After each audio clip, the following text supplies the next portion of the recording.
Whoever said getting there is half the fun didn't plan a lot of D&D games that I've played in before. We're going to see if we can fix that today as we talk about travel in D&D. Cool nerd Mark. Not all travel in D&D is a full-blown adventure. Sometimes it's okay to just say you traveled north on the road from Waterdeep to Neverwinter for 2 weeks. Or you might say you sail south in a boat from Waterdeep to Baldur's Gate for 7 days, which is not actually a week in Faerun, but I'm getting off topic there. When characters are traveling on well-established trade routes with good roads, patrols, and lots of regular traffic, travel won't be an adventure. It will be something you can just skip over. They do this all the time in movies. So if you want to make your travel into a true travel adventure, there are 4 steps that I recommend. First one is map it. Second one is include some hazards along the way. Third one is to think about the resources that the characters are going to need for the journey. And the fourth one is to plan your encounters. All right, for step 1, map it. You're going to need to map out your adventure. This is not simply looking at the map and calculating distance, but considering what kinds of terrain, obstacles, and points of interest are along the way. If you're creating your own setting, or if the published setting has nothing there, this is your opportunity to make some actual points of interest. These could be small towns, canyons, rivers, or monuments. Each day of the journey should have at least one point of interest that isn't a combat encounter, and should provide a meaningful resource, clue, or challenge that adds to the fun of the adventure. Let's say, for example, there's a wide river that the characters must cross. When they get there, the bridge has been damaged by a recent storm. Now there's an opportunity here for them to solve a problem. Do they repair the bridge, find another crossing, swim across, make a raft? Now a point of an interest on a map becomes a challenge that they must overcome, a memorable part of the journey. What you want to do is to avoid saying you travel for 24 hours and nothing happens. That's like being in a dungeon and saying that you found a 10 by 10 foot room with nothing in it. Not every encounter needs to be an exciting combat, but every encounter should add value to the story. Number 2, hazards. This one mostly applies when the adventure is exploring uncharted territory. Now, there are rules for D&D for checking to see whether or not you get lost, and you might be tempted to skip that, especially if you have a character who's an expert in survival. But if you design adventures where time matters, checking to see whether or not you get lost can add that sense of urgency. Every failed check is time spent wandering in circles, and that can mean either they won't arrive in time, preventing something bad from happening, or they will start to run out of resources. Although, to be honest, when you get to mid-tier in D&D, that's less of a concern because, magic. Another hazard that I love is weather. Weather can be boring, or it can be a core part of what makes an adventure exciting, and in D&D, bad weather rules.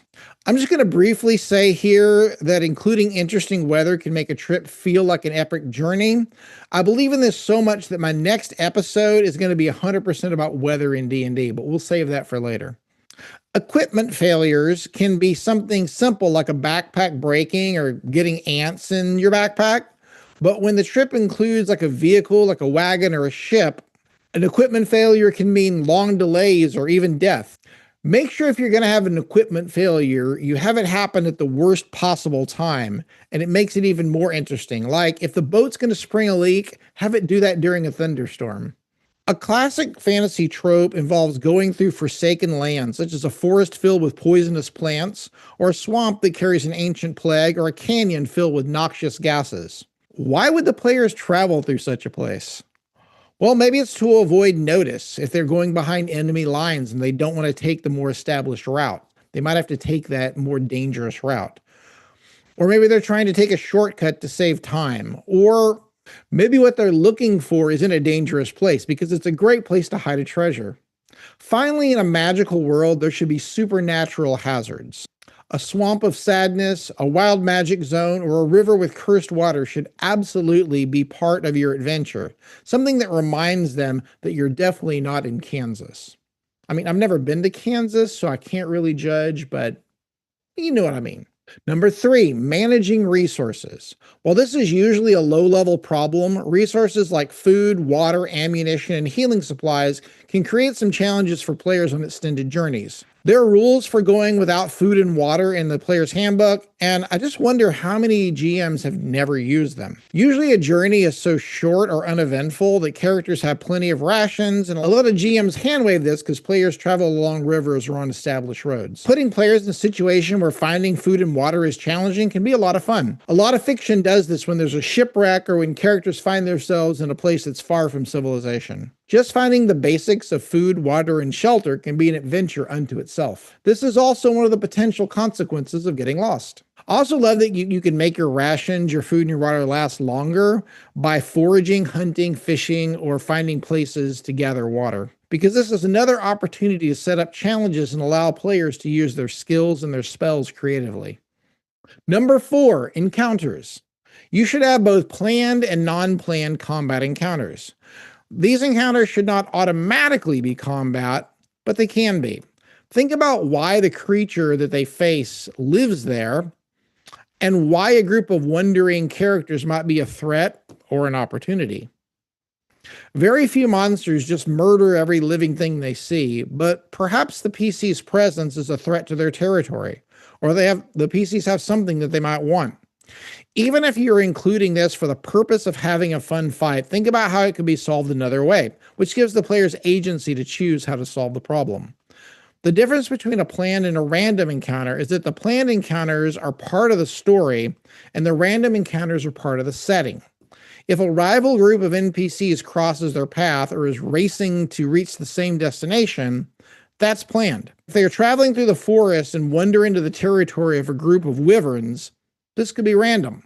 When you're designing your adventure, that is the time to roll random encounters, not during the game. This gives you the opportunity to think about how to make that a fun encounter. You can always pretend to roll for a random encounter, which sometimes I do, and then just roll the random encounter you planned earlier. It will feel random though if it's not part of the plot, but adds some realism to the setting, because travel doesn't take place in a vacuum. Not every encounter on a trip should be combat though. Unless you're traveling through an empty wasteland, there should be some social encounters.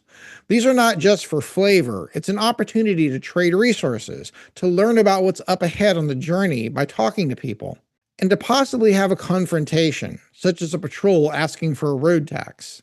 There may also be an opportunity to help someone who's in need. The key is that the players get an opportunity to role play and to use some of the skills that they have that are useful outside of a combat encounter, and also to add a little variety to your adventure. Non-combat encounters can also be an opportunity for your characters to acquire and replenish resources. If you're doing a desert journey, they should find an oasis every once in a while, but provide a challenge for them to access it. Maybe on a journey through a forest, they encounter a satyr selling potions, or on a road trip, they pass a traveling weaponsmith with some useful items to sell. Think about your own travels. When you're going on a vacation, you sometimes have to make a pit stop to pick up supplies that you need, or you come across an interesting souvenir shop or a restaurant. I love a good roadside D&D tavern. Non-combat encounters can also be challenges to overcome. Maybe the party comes to a sheer cliff and must either climb it or face a long journey around. Maybe they are traveling across mountains and they face altitude sickness or seasickness in a rough patch of ocean travel. Easy journeys aren't memorable. What makes a journey memorable is facing challenges and overcoming them. So let's put these 4 steps to work in helping me prepare for my next game. I'm currently running Strange Tales from Small Towns, a book that I wrote for a small group at a local gaming bar near me. I want to take these 4 steps and use it to enhance one of the encounters that are in the book. So the encounter, we're going to call it Journey Through the Tangle Moors. It's an encounter where you travel through a swamp to go and meet an NPC that you get some training from. And so in the book, it is a 1-day journey. There's 1 survival check, 1 hazard, and 1 encounter, which is fine. But we're going to try and see what we can do to make that better. All right, we're going to start off by step 1, which is mapping it. So when I look at the map, I see 2 different types of terrain. There's a green terrain and a brown terrain in the center. I'm going to call the green terrain a low moor and the brown terrain a high moor. So I did a little bit of research on low moors and high moors. So low moors are the classic swamp. So lots of groundwater and lots of plant and animal life, kind of, swampy and warm. High moors are colder. They're a higher elevation. The soil is drier and more acidic. And most of the water comes from frequent rains rather than from groundwater rising up. So I'm going to take that information and move on to step 2, which is hazards. So how can I use that to form some hazards? Well, let's start with the low moor. So we already have in the book an encounter with stinging ivy. So we're going to keep that in, but I'm going to throw in the dread nettle, which is a monster from the first adventure in the book, Bread Dog. So this adventure is part of Luminous, the second one. So let's add in some boggy, difficult terrain that the characters have to slog through. And let's have them make a daily save versus disease. Looking through the 2014 Dungeon Master's Guide, there's a disease called sewer plague that they mention is something that characters can get from traveling through sewers and also through swamps. So let's have them make that saving throw once per day, and let's give them disadvantage if they consume any food or drink that they get from foraging or gathering water within the swamp. I do want to stretch this journey out a bit. Instead of it taking 1 day, let's have it take 3 days. Let's have them think it's going to take 1 day because that's what they were told when they left Port Corvus, which is the capital city where they began. And let's have them going off of bad information that the goblins that are allies with the town gave them, because to the goblins it is a 1-day journey. They know the terrain well, they can move quickly through it. But for these characters, they've gotten cryptic directions and they don't know the terrain well, so it's going to take them 3 days. And that's assuming they don't get lost. It's assuming they take the most direct route.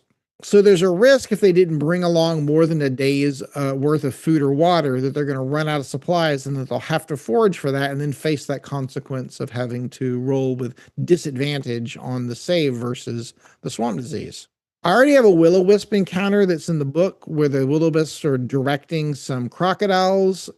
So let's keep that in, but let's put that on day 2. On day 1, I could roll a random encounter, but I really want to bring back one of the monsters that my players love from the first adventure, which was a couple of sessions ago, which was the flail fig, which is a monster that I created. In that first adventure, they found the flail fig within a greenhouse, but I'd like to put it out in the swamp to establish it as this is a regular part of the flora in my world.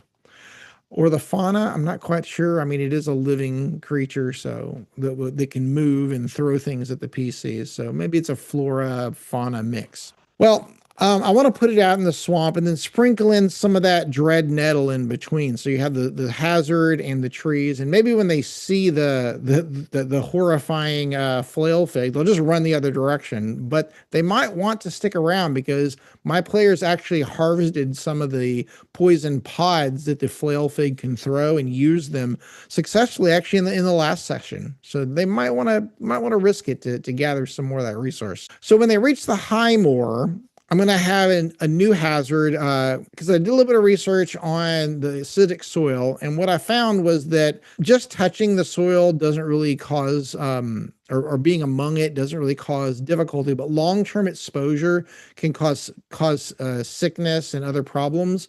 So I want to create a hazard where if they're exposed to the acidic soil, they have to make a Constitution saving throw every day or end up getting the poison condition until they have treated that using magic or using a medicine check. After they've been in the high moor for a while, and they've successfully made a few consecutive, we'll say 3 consecutive saves, that means they're acclimated and they don't have to make saving throws anymore. Just like with the low swamp, if they're foraging for food or drinking water that they didn't bring along with them or create through magic, they'll have disadvantage on that save. I'm going to keep the DCs for these saving throws low, like maybe a 10. So as long as they are using resources that they brought or that they magically created, it'll be a pretty easy saving throw for most characters. But at second level, there's a pretty good chance that a few of them will contract that condition.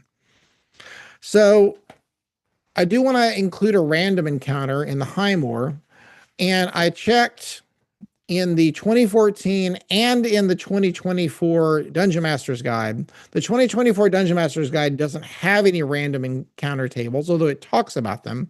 And the 2014 only has one random encounter table that's given as an example that's a Sylvan Forest. I'm going to use this book I got for a present called the Game Master's Book of Astonishing Random Tables.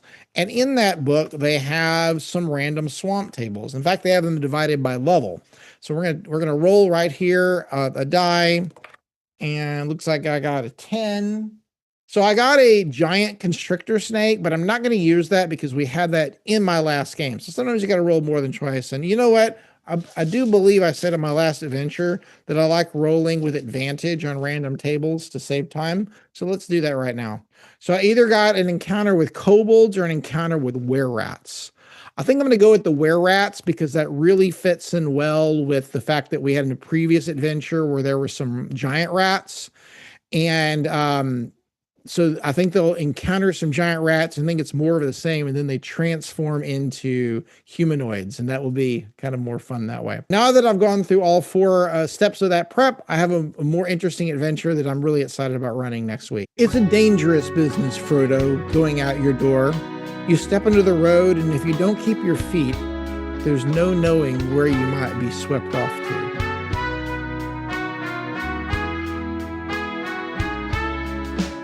Well, that's it for travel in D&D. Next week, we'll talk about one specific aspect of travel, which is weather in D&D. Please check out my book, Strange Tales for Small Towns, for 4 fun adventures set in small towns where weird stuff happens. I will stand, I will fight, never yield.